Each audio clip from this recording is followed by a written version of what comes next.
pense que d'être chef d'entreprise, c'est pas quelque chose qu'on acquiert au moment où on signe le prêt à la banque ou qu'on reçoit notre numéro de SIRET. Je pense que c'est d'être tous les jours confronté à des situations différentes, ne jamais relâcher, toujours donner le meilleur de soi, évoluer.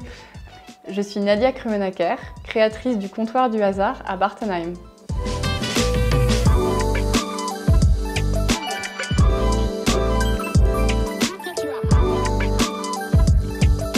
J'ai toujours voulu être fleuriste, donc j'ai directement fait une formation de CAP fleuriste à Mulhouse. J'ai fait quelques boutiques à Rixheim et après j'étais 10 ans chez un meilleur ouvrier de France. Dès le départ, quand je me suis lancée dans cette formation, je savais que je voudrais créer mon univers à moi. J'avais d'ailleurs déjà l'objectif, quand j'avais 18 ans, de m'installer dans l'arrière de la grange de mon grand-père. Parce que voilà, il y avait ces cages à poules qui étaient, je trouvais, magnifiques, ces pierres, ces abreuvoirs, cet environnement très brut où finalement n'importe quelle fleur aurait rayonné. C'est un projet finalement familial. La boutique a été créée dans la maison de mes grands-parents. Mon frère, qui est architecte, va s'installer au premier étage. Et c'est lui qui a vraiment réhabilité les lieux, qui a apporté une touche de modernisme tout en respectant l'âme de la maison. Et voilà, d'exprimer finalement toute sa créativité en sachant qu'on est dans les murs de ses grands-parents, ça a une belle âme et c'est vraiment plaisant.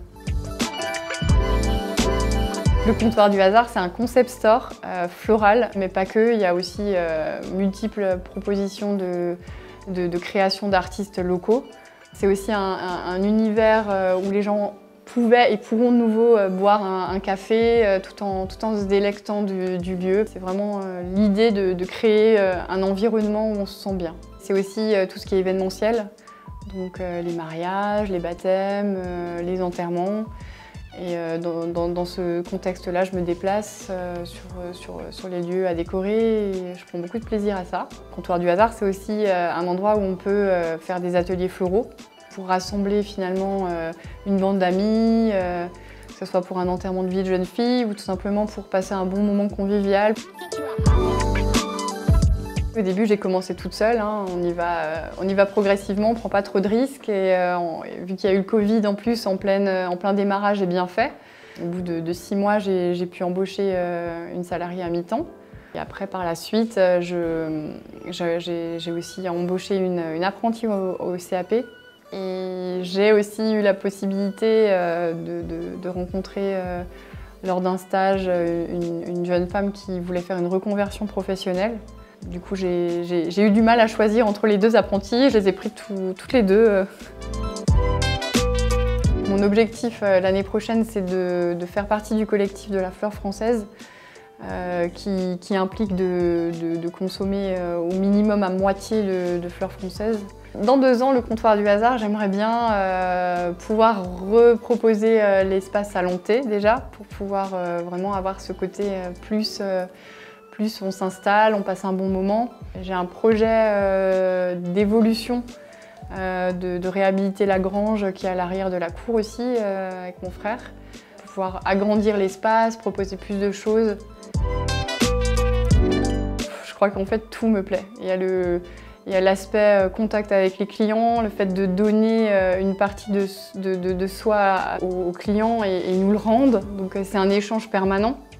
Je pense que la plus grosse inquiétude d'un chef d'entreprise, en tout cas la mienne, c'est de décevoir, de ne pas être à la hauteur d'une attente d'un client ou d'avoir loupé quelque chose.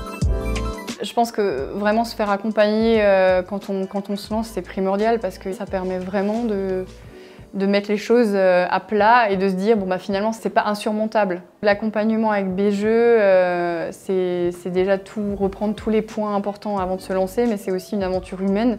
Le fait d'avoir des intervenants tout au long de la formation, ça permet d'asseoir un petit peu les doutes qu'on avait sur certains points et je pense que c'est surtout rassurant de se dire qu'on loupe rien. Je suis vraiment très heureuse du choix que j'ai fait et je retournerai vraiment en arrière pour rien au monde, même si parfois il y a quelques cernes qui se posent sous mes yeux, mais je pense que c'est le temps de trouver aussi un équilibre vu que c'est quand même encore assez récent. Mais non, je suis vraiment très épanouie dans ce que je fais et ça m'apporte beaucoup.